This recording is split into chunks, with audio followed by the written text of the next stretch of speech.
Wait. Start over. Hey, everybody. Welcome back to Vikings Report, Episode 2. He's Laverne. I'm Shirley. Wait. No, he's Lenny. I'm Squiggy. She's Laverne. Whatever. I don't know. We'll figure it out. 1, 2, 3, 4, 5, 6, 7, 8. Schlemiel, Schlemazel, Haas and Pfeffer Incorporated. We're gonna do it. Actually, I'm Ted. He's Drew. She's Ruby. Welcome to Vikings Report. Folks, how you doing? Hello. Remember when they kicked the door open? Hello. He just died, didn't he? Not too long ago? Squeaky about a month ago. Yeah. Terrible. So how you guys doing? Fantastic. Ted Glover, 7-9. 7-9. Boy, we're going to talk about that. Ruby, how are you doing tonight? I'm doing good. Can't wait for trivia. Yeah. So are you like a shapeshifter because you look in the shape of a bird? I do. However, the audience cannot see me. Okay. So they won't be able to see what you see. Is that the rule? So are you like Wilson from Home Improvement? You can never see like from the eyes down or whatever? 100%. Yes. That's cool. I like that. All right. Ted Glover, how you doing? I'm doing good. It's, season's over. You still flying high off that Ohio State victory? Dude, can we talk about that for a quick second before we get to the show? Let's let all the folks know the Vikings may not be sniffing the Super Bowl, but Ted's college team in a week from tonight will be playing in the college football equivalents of the Super Bowl against Alabama. It's Alabama and Ohio State for all the marbles. So Please tell me about that. I kind of thought they'd have a good game. I thought it would the first quarter ended 14-14, and it just kind of thought it was going to be one of those back and forth nail-biting games. Then Ohio State blew it open in the second quarter and didn't let Clemson get any closer in the second half. And it was a real satisfying win for me as an Ohio State fan, because it seems like every year ESPN and the national media like to just bag on the Big Ten. And I kind of thought they had good reason to this year with the way the Big Ten just ham-fisted how they ended up playing football. I mean, because they were going to play, and then it was just going to be I think it was like a 9 or 10 game schedule, conference only schedule. God, dude. Remember? And then Kevin Warren just out of the blue canceled everything. And then they ended up starting in October, and then, they had the COVID cancellations. It was just really great way for Ohio State to shut a lot of people up who were saying, well, they only played 6 games. They don't deserve to be there.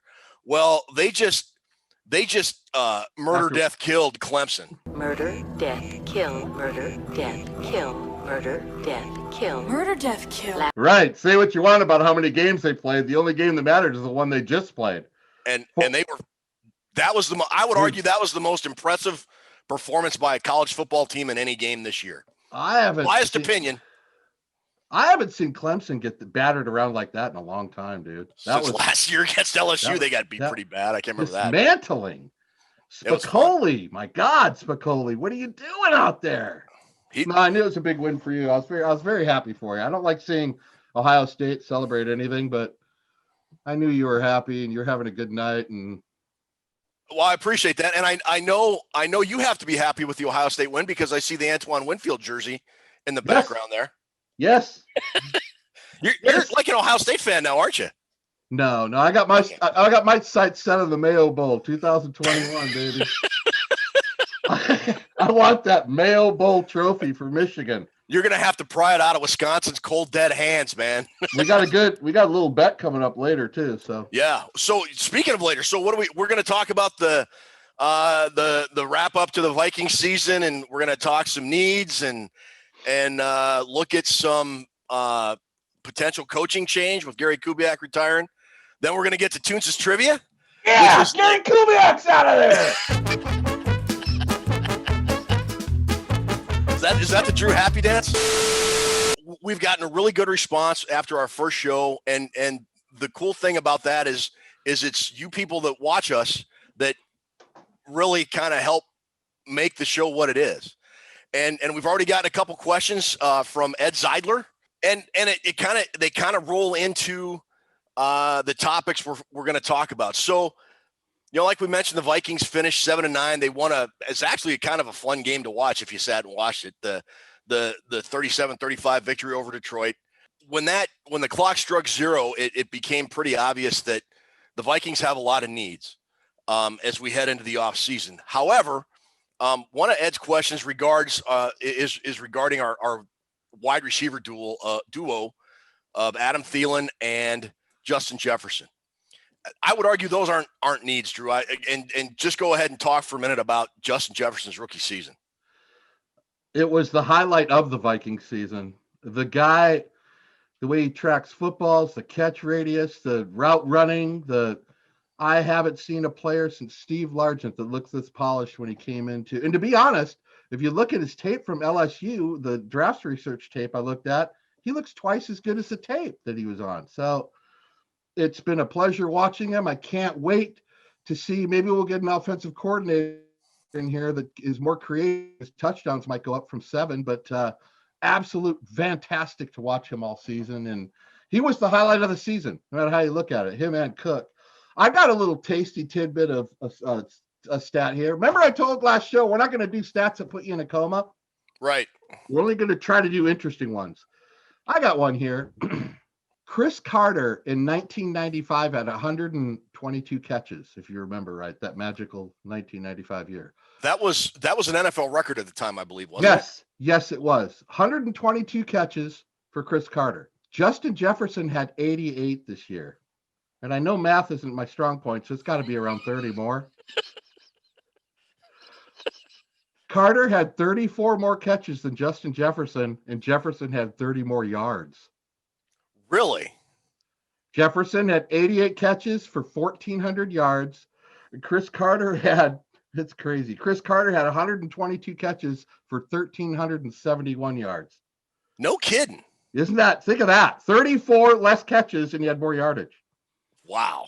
That is a tasty, tasty tidbit of a stat because I used my brain and I used my mind. It will test your head and your mind and your brain too. I love it. That just goes to show. I mean, he only had 7 touchdowns, and those numbers will probably pick up. Carter had 17 that year, but he's right. Moss only had one better season than him. The 2003 season when he had 1,632 yards. That's it. I love Justin Jefferson's game. I think, and you could tell some of those pass receptions he's made during the season. That one he made against the Titans, Ted, when he broke free from the 2 Titan defenders. His first touchdown?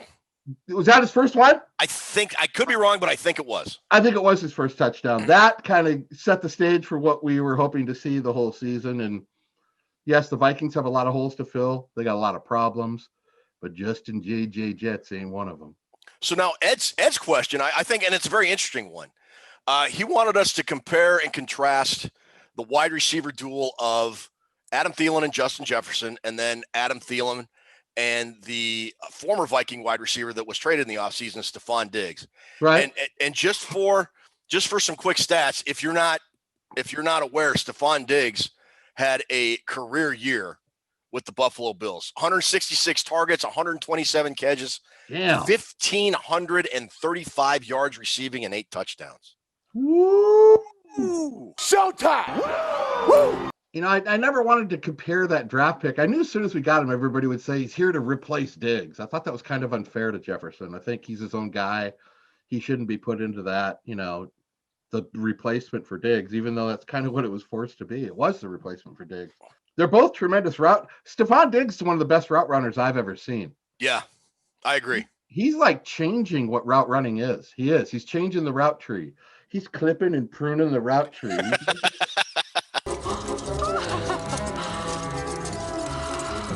Watch that guy play, dude. He's uncoverable. Yeah, he's phenomenal. But how they worked within the Vikings offense, I think, actually, it's pretty similar. It's very similar, I think. I would agree. Identical. Diggs is gone, and I'm always going to be irritated about that trade for a couple reasons. One, primarily, is that the Vikings thought Stephon Diggs was best utilized in this offense primarily as a decoy, and that just always baffled me. And I thought if they could ever focus on him, you would see what he's done in Buffalo. That's That's what Stephon Diggs is capable of. And I think Justin Jefferson is very much capable of numbers like that as well. You talked about Diggs' route running. I think Justin Jefferson, for a rookie, plays like a guy that's been in the league. He has this savvy and this sense of the game that guys that are rookies are not supposed to have. Totally agree. That is good knowledge right there. So, I agree. A decoy? Why the hell would you use a decoy? Freaking Vikings, dude. Well, and that kind of leads right into the offense as a whole and the person that runs the Vikings offensive coordinator Gary Kubiak. It looks like he is going to retire, Drew Bunting, like we mentioned, and you did your happy dance over. It's not that I think he's a schmuck, Ted. I know he's got a lot of football knowledge, but over the years, I think I've noticed about Kubiak is he likes to play it safe all the time. Never going to turn a double into a triple. He don't play that way. And no. I think he's a little too conservative for what I think we need to open it up, especially with somebody like Justin Jefferson and Adam Thielen. I think we need to be more. I don't want to put him down too much because I've never been known to put people down.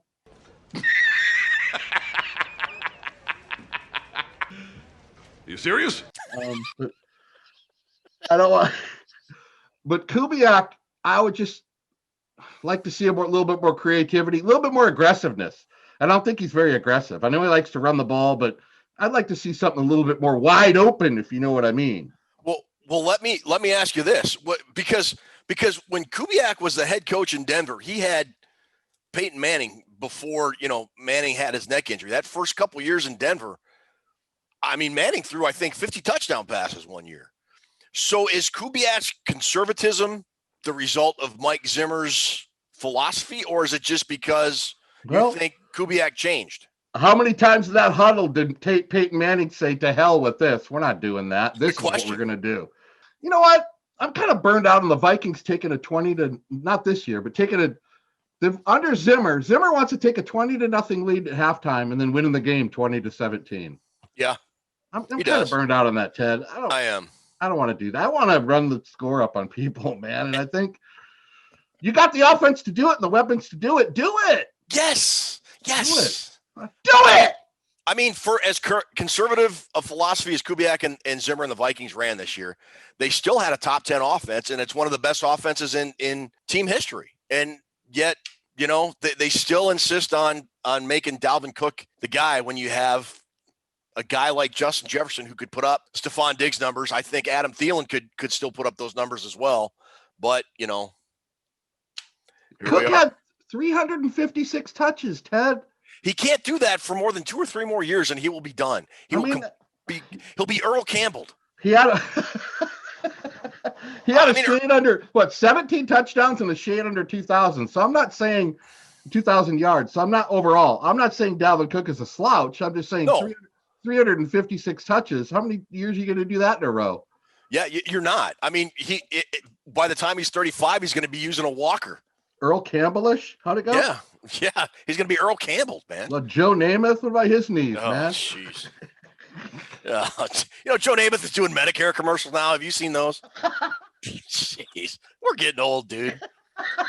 For those of you that came over here because you saw me on Twitter, yes, I'm back. I took a 6-month sabbatical at Purple Buckeye. If you care, Drew, I advised him to never join Twitter, and so far he's holding true to that and is not on Twitter. Good on you, Drew. Don't cave. Don't do it. No, I'm not going to get on there. I got Twitter. Tis a silly place.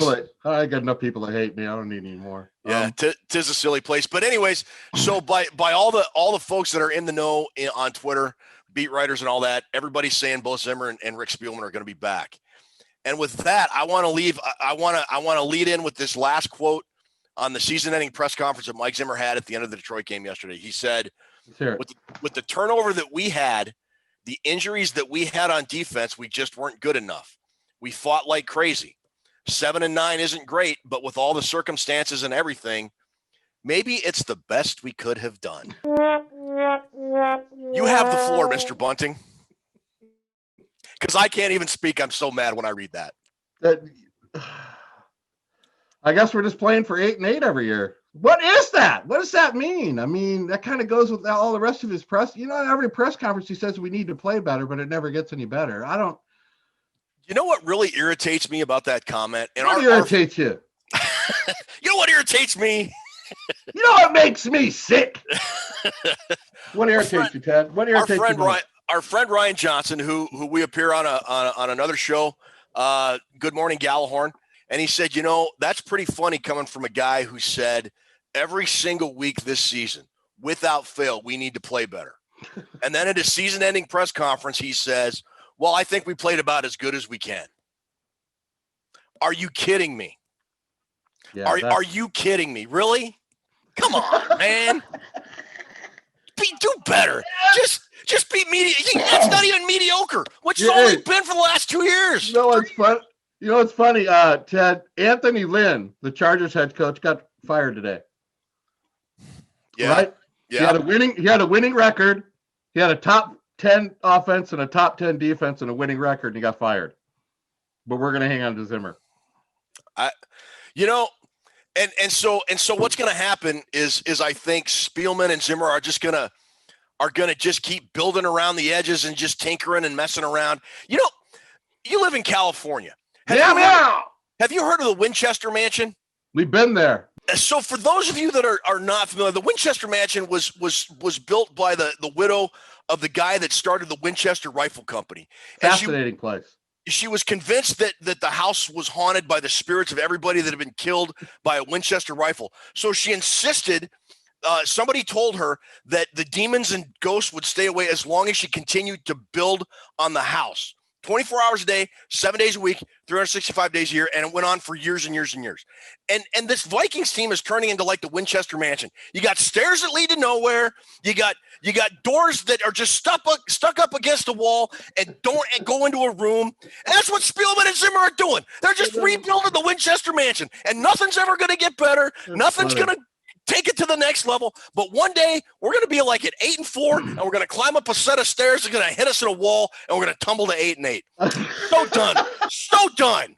So done with this philosophy and approach. Ted, I remember the first time. Ted. I remember the first time we took the tour there. Me and Ruby, we had the girls with us. I think I got kicked out of the tour. Did you really? Like, sir, you got to keep up with us, because I was like hanging back, taking pictures on the beds and sitting in the chairs. I wasn't supposed to be in the areas. And it was, sir, do this, sir, do that, sir, put the cigarette out. They were just all over me, man. They were like, but I remember doing the tour. Fascinating place, but that's a good analogy, good comparison to the Vikings, right? It just gives you no hope to know if there's any drive or any goal. Zero. What is the goal of this? Zero hope. And that is what's coming back next year with Rick Spielman. So I'm welcome shocked they're coming back. Welcome to the Minnesota Winchester Mansion, folks. I don't know how they sold another year. I don't know how they got away with it, but I don't. So, yeah, I think they should be gone. You got any ideas on who the next offensive coordinator is going to be or should be, or what kind of guy I don't know. Do you want? Larry the Cable Guy? I don't know who they're going to get. Fuck. Oh, into the swear jar. Get her done. I got a swear jar next to me. I'm putting. Oh yeah, okay, cool. And one of the things I'm trying to work on. First off, let me backtrack a little bit. I wanted to say thank you for everybody who's signed up to subscriptions and viewing, and all the people that are following, because you guys are awesome, and we need you to get this show going. And I was going to open with that, and I got started on the other things, the Justin Jefferson, but I wanted to throw that out there. Very, very cool that everybody is following this new venture with us. Yeah, thank you very much. We got like a lot more views and subscriptions in just a couple days than either of us thought, and hopefully this just continues to grow from here. So I already forgot what you just asked me. That's all. Namaste. So what kind of offensive coordinator, particular guy you want, or philosophy you'd like to see next year? Just something that's more creative, that opens it up and takes a few more chances. I mean, I know we're a run-driven team. I like to run the ball too. I'm not anti-run, but I would like to, second down and one, maybe throw a 40-yard, tier route or something. Did you watch? Just something more creative, Ted. Something that uses it to opens it up a little more. Did you watch the Ohio State Clemson game?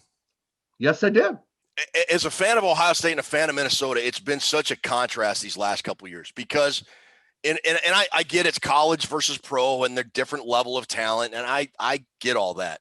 But I'm just talking about differing philosophies and approaches to the game. You look at how Ryan Day coached that Ohio State team against Clemson. And he did not take his foot off the gas. They tied the score at 14 at the end of the first quarter. And then he just kept playing long ball. They were up by 21 points, and he's throwing 50, 60-yard bombs down the field to Chris Olave. And he had some very creative plays. He emptied out his playbook and involved a lot of players that Clemson, I think, quite frankly, wasn't expecting.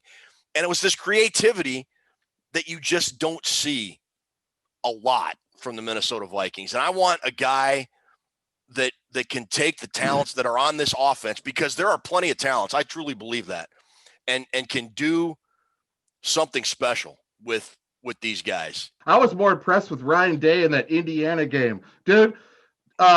Ohio State got down to like the 25-yard line, and they had a penalty or something. They ended up with a 4th and 17, and he went for it and got it. Yeah. And I'm thinking, I don't know if you remember that play, but it was again in Indiana. It was kind of going back and forth. The game was close. Yeah. And Fields didn't even look to the sidelines. He already knew that his coach wanted to go for it, and they went for it and they got it. Yeah. So that kind of mentality, I agree with you. But it's going to be Kubiak's kid, dude. He's the next guy in line. You watch. That is What's kind of the his name? rumor. Clint with a K. Clint. Clint Kubiak, because his parents are creative like that. KK. Him, you know what? Zimmer and Kubiak have that all figured out already. Oh, yeah. My kid, you watch. Clint Kubiak's the next OC. Write it in, people. Write it down, people. That's a stone cold lead pipe lock. In Minnesota, you can't spell mediocre without nepotism. Whatever. Now coming this offseason, we're going to be talking a lot about the Vikings' needs and everything else. So we're not going to hit it a lot more. But I do want to mention that the Vikings have they announced their restricted and unrestricted free agents. They have first of all, it's official. They have the 14th pick in the draft. So they'll be picking number 14. Should we have some music for that? Shouldn't we have dun dun dun dun dun dun dun dun dun dun spanning the globe? Really? 14 like inspires you that much? No, but I like the skier and that when the agony of, yes. And the agony of defeat. Is there any chance we could find that guy and get him on the show? The agony. I'd love to. Remember That'd be that? great. Oh, that was a kid. We couldn't rewind, or we didn't have TiVo or none of that shit. So you only had every people would gather around just to watch the agony of defeat. All right, we have free agents. What do we got? 6 of them? So we've got 4 offensive unrestricted free agents, and we have 1, 2, 3, 4, 5, 6 defensive. The offensive ones, and this is really going to set the Vikings back, I think. On offense, you have unrestricted, can sign with anybody. Sean Mannion, Amir Abdullah, Rashad Hill, Dakota Dozier, and Brett Sasquatch Jones. Oh, we can't lose them. Can't lose any of those guys. Anybody there that trips your trigger? No. Trips my trigger. I would think Brett Jones would be a guy you'd want to bring back, but they never use him. So no, go somewhere and play. Right. As opposed to go back into the woods in Northern California and people think you exist, but there's really no proof. Does Brett Jones exist? Is he a human being? He's a Sasquatch, man. He's a Sasquatch. There are more Sasquatch sightings in California probably than there are Brett Jones sightings on a football field. Why did they trade for that guy? I don't know. And then they cut him, and then they put him on the practice squad, and then I'd like to do it. The dude got more disrespected than Fredo. Oh. Come on, man. I'm smart, Mike. I'm smart. See? Whatever. I can handle things. I'm smart. Oh, fuck. My sides hurt. How do I follow that up? So no, we there's nobody on offense we want. Sorry, I'll try and tone it down, folks. Fredo. Good old Fredo. On defense. I thought I'd take the kid fishing. That's a good idea. Holy Mary, Mother of God, pray for us sinners. That's a good idea, Fredo. Have fun out there. So the unrestricted free agents on defense. so great, dude. There's a couple guys here, maybe Jaleel Johnson, No, Eric Wilson. No, Jaleel Johnson can Yeah. get Bye, on the bus. Felicia. Get on the bus, Gus. Eric Wilson. I like Eric Wilson. I think I'd like to see him back. Even if he's a reserve. Todd Davis. Todd Davis played pretty well. Todd. He played pretty well for fill-in at the end of the year, but we didn't really have anybody else. I didn't see enough of him to make a decision on that. Or Hardy Nickerson Jr. I haven't seen enough of him. Yeah, he's an unrestricted free agent as well. Then Anthony Harris. I'm not happy with him. I'm not either. And then George Iloka. Who's kind of like the Sasquatch on defense, if we're being honest with ourselves. Oh God, that guy makes Fredo look like Sugar Ray Leonard. Yeah, that guy's terrible. George Iloka. If you got George Iloka on your team, you got a huge problem. That guy. He was so good for so long, and then he just got terrible overnight. You know what, Smitty? I bet you got a better 40 time than George freaking Iloka. Not with all this in me. No, I don't think so. What's your 40 time? You think you can crack 8 seconds? You got to time it on a sundial, amigo. We should set that up for the summertime. No, because I'll pull both hamstrings, then I'll be in the hospital. I got a ridiculous copay. No. What a sweet video that would be. So, real quick, restricted free agents. Mike Boone, Chad Beebe, Ifedi Adenigbo. You want any of those guys back? Nah, I don't care what you do with them. All right. And then do we even care about exclusive rights free agents? I don't know who's on there. Brandon Dillon, cornerback Chris Jones, who is terrible, and then guard Kyle Hinton. Oh, jeez. Nope. All right. So we got a lot of work to do in the offseason, and our plan in upcoming shows is to kind of go over a position group a week and kind of do a keep them or let them go, and then maybe look at some possible draft choices that could fill that. Potential free agents as that list gets more clarified once the season ends, and the tenders and all that stuff are made by teams that are still in the playoffs. So we got a lot coming. So please tune in, and we got a draft ringer here in Mr. Drew Bunting. Drew and I are members of a Facebook Vikings fan page called the Gallahorn, and Drew is our resident draft expert. And last year you tell the people how many guys evaluated and all that stuff, Drew. Throw some numbers at me. My lists are 15 people per chart for a total of 195 players that I research. And last year I set my all-time high with 83.5% of the guys on my list were drafted. That's the highest I've ever gotten. Well done. The year before, I think I had 81, but I'll make a positional big board with 15 players for each position. Then I'll make a top 50 board, which we used at that draft show last year. So we got all that coming up. You're going to love it. Yeah, we got a lot of draft stuff. We're not going to bore you to death with the 7th round guys. We're probably going to concentrate on the top couple rounds or 2-3 rounds, whatever. We'll try to be informative and not too boring about it. But the draft is a huge part of NFL football. So and with the 14th pick, the Vikings are going to be in position to get a good player. Yes. And then we still have the potential for trades, and we'll talk about all of that in the coming weeks and months. So yes, we got a lot of draft talk to talk about before April. So we are going to go to a break right now, and we will be back with our second trivia event of the season, which is Tootsies Trivia. We'll be right back, folks. You've got your sunrise, you caught a prize, your mate and your Johnson. Party nights, summer whites, your friends and your Johnson. Rooster tails, water trails, your kids and your Johnson. Saturday nights, distant lights, your girl and your Johnson. You and your Johnson, a way of life for over 50 years. Men, watch Joe Namath get creamed. Let's not see my cream your face, so the razor won't. Let's not see my cream your face, so the razor don't. The closer you shave, the more you need creamy, soothing, medicated Noxzema. Let's not see my cream your face, so the razor won't. Wow, I did not see that ad coming.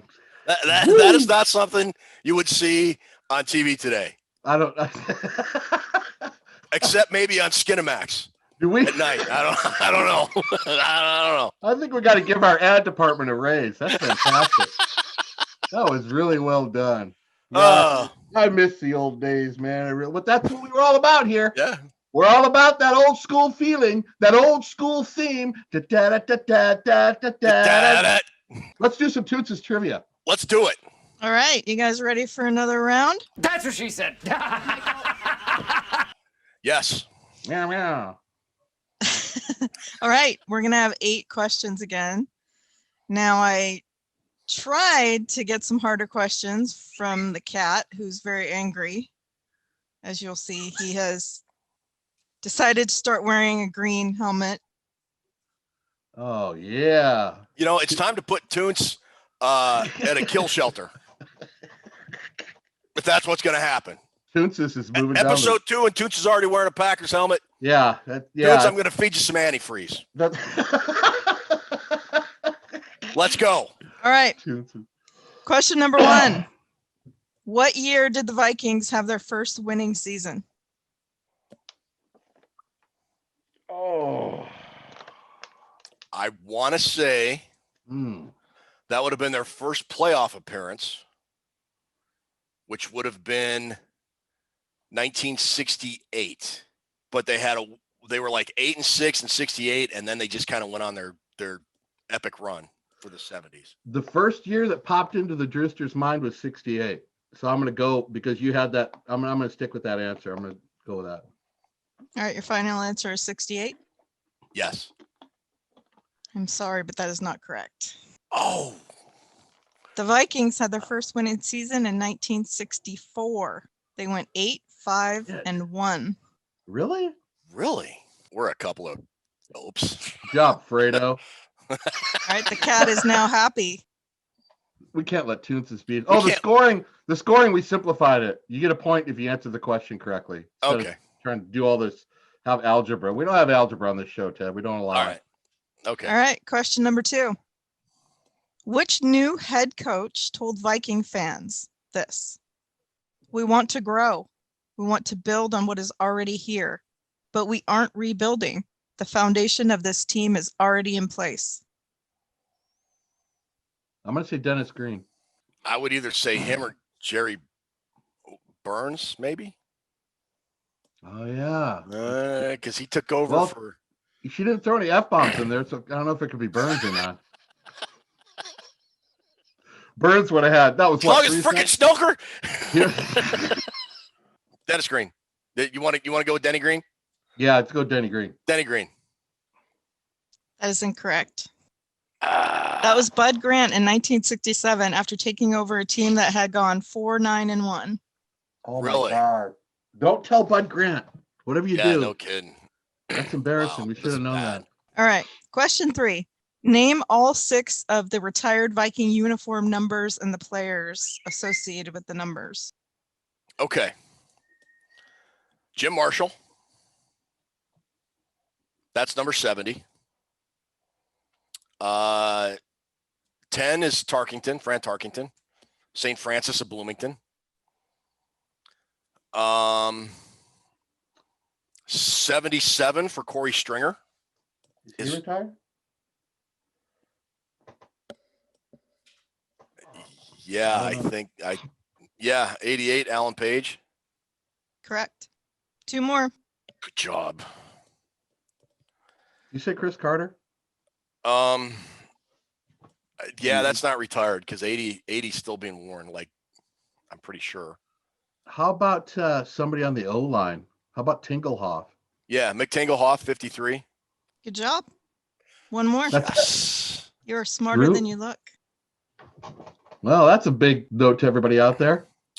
That means you already said the correct answer. Sorry. I already said it and I still can't think of it. What a dumbass. I'm dumb. I'm stumped. What is it? Chris Carter. Number 80 is retired. Well, I said it. We got it. We got it, didn't we? So are you going to count it? Yes. You can have it. All right. Yes. Tootsies. Tootsies. Tootsies. Here, kitty, kitty. All right, here is your token Randy Moss question. Yeah. Kind of. After trading Randy Moss to the Raiders, Minnesota found itself with the number 7 and 18 selections in the following draft. Who did they draft? Troy Williamson. And it was a defensive end. Oh man, I knew this for years, and now I was actually at that draft party. Believe it or not. Well, I'm leaving this one up to you because I can't remember. I can't remember. Erasmus James. Erasmus James. Doggone it. The eraser. Oh, darn it. All right. We should get sent to the corner for that. Yeah, that's terrible. Yeah, we can't. Fans are laughing at us right now. Toons can't wear the Packers helmet. That's we can't. It's like a hex. It's a curse. I think it is. Next. All right. Here's another one that relates to a movie. I have two movies. The first one is Airplane for Ted, one of your favorite movies. Here's the question. The casting of Kareem Abdul-Jabbar as a member of the flight crew in Airplane was a reference to which pro football player's role as a pilot in the serious airplane disaster film 0 Hour? What? Wow. Ted of the Shire. I got nothing. No? No idea. No idea. I know Abdul-Jabbar said try dragging Lanier's butt up and down the court all night. I know he said Roger Murdoch. That's right. What's the answer? The answer is Elroy Crazy Legs Hirsch. Really? Elroy Hirsch, of course. Crazy Legs. Yeah, Crazy Legs. You're a lot better than that Newt Rockney. I remember that. All right. Guy. Hopefully this one's a little bit easier, but I don't know. We'll see. This is Die Hard. All right. During the scene when Sergeant Powell is in the lobby, the football game being played on TV is between which two college teams? I don't know, but I'm going to say UCLA was one of them. I think they're. Yeah, I want to say off the top of my head it was the USC UCLA game. That's the first game that came to my head. Yeah, mine too.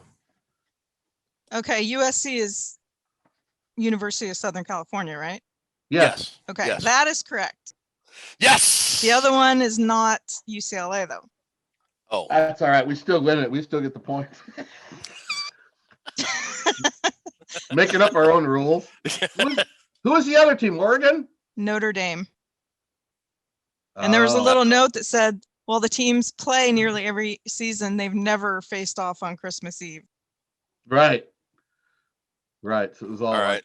All right. And number 7.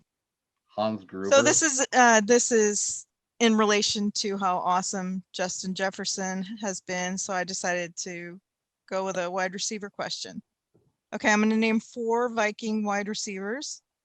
Okay. And you will pick which one had the most TDs and the most receiving yards during their college careers. Out of Nate Burleson, Justin Jefferson, Stephon Diggs, and Percy Harvin, which one had the most receiving yards during their college career? I can't remember where Nate Burleson played college ball at. He could have been. He played at like Nevada or something. He could have had some big numbers. That's out west, Mountain West, or the WAC. I'm gonna lean with that. I'm going Burley. Yeah, I think Burleson. Good job. He had 3,287 yards, and next was Jefferson with 2,415. So that was quite a difference. You really think you have a chance against me, Mr. Cowboy? That's pretty close, isn't it?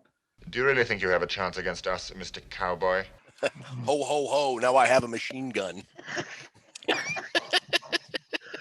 Hit us up, Tootsies. What's next? What do you got? So the next part of that question is who had the most TDs? Same 4 receivers? Same 4 receivers. And receiving? Again, they were overall touchdowns or receiving only? Receiving only. And again, it's Burleson, Harvin, Jefferson, and Diggs. Damn. I'm thinking it's either Harvin or Jefferson. Those are my 2 guesses. My first guess was Jefferson and then Harvin. All right, let's go JJ. JJ, right? Okay, let's go with Justin Jefferson. JJ is the correct answer. Yeah! 10 Glover! Woo! In second was Burleson. Ted. Okay. Bubby. Bubby. Percy was third with 19, and Diggs was fourth with 14. Dude, we are rocking this category right out the door. Yeah. All right, this is an interesting one. I have a feeling you guys are going to know the answer right off the top, but it is the token Ohio State Michigan question. From 1969 to 1978, the contests between Coach Hayes and Coach Schembechler were referred to as what? That'd be the 10-year war. Baby. That's it. 10-year war. Yes, I had a feeling you knew that. Now, do you know who won that war? Schembechler was 5-4-1. Wow. Jeez, dude. Holy. That's correct. Good job. Excellent. 10-year war, man. It's I didn't quite hear. Who won the 10-year war? Former Ohio State assistant Bo Schembechler. Yeah. Good job, guys. Excellent job. Did we win the overall thing, or did we fall too far behind? It doesn't matter. The cat's still going to wear the green helmet. Stupid. Cats are stupid. All right. So that wraps up another segment of Toots' Trivia. Thanks, Tootses. Thank you, Toots and Ruby, for the good trivia questions. You really got the better of us this week, I think. But I like the fact that they're not just cupcake questions, you know? No, who wore number 10 for the Vikings? Tommy Kramer. No, I'm wearing my Tommy Kramer jersey. Tommy Kramer's going to be on the show too. You watch. I'm going to talk about it. I hope so. So our last segment, and this is kind of a thing we were thinking about doing. Although the Vikings are not in the playoffs, the NFL playoffs are kicking off this weekend, and Drew and I have decided to have a playoff picks competition. Each week before all the games, we're gonna go over the games, and we're gonna pick straight up winners. We're not doing point spreads. We're not doing none of that stuff. It's just straight up point spread. And whoever wins at the end, and we're going all the way through the Super Bowl, correct? Or until it's mathematically impossible for somebody to win, right? Yes. But the loser of this playoff competition has to sing the other's fight song. Oh. So if I win, Drew has to sing the Buckeye battle cry. If Drew wins, I have to sing Leaders and Best, and not the lyrics from when I was at college at Ohio State, but the actual official lyrics. You know what? When you sing, and that's what's going to happen, because you have no chance of beating me at this. No. When you sing, I want an enthusiastic. I don't want hail to the victory. No. Oh no. It's going to be with enthusiasm and vigor. Whoever has to sing, it sings with enthusiasm. Enthusiasms. Piss and vinegar. Isn't it piss and vinegar? Is that vigor? Piss and vigor? Yeah, there we go. I want it real. I want it's going to be heartfelt and sincere, because warm those vocal cords up, Smitty, because you're not beating me in any competition. Look, Mr. Bass player who used to sing backup vocals in a band, you better break out your old mixtapes, because buddy, you're singing, and you're singing loud, you're singing proud. I just did a lot of Eddie Vedder where you don't need to know the words. That piece he got a bit of it made of concrete. Brian Johnson. How's everybody doing tonight? I will be ready, even though I won't be singing. Okay, so let's get to the picks. All right, so the picks, the Saturday games. There are 3 playoff games on Saturday. We have the Indianapolis Colts at the Buffalo Bills. Who you got?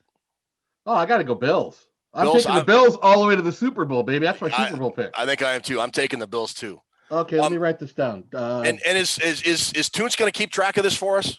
Yeah, Toots, can you write this down? Absolutely. I can't do anything by myself.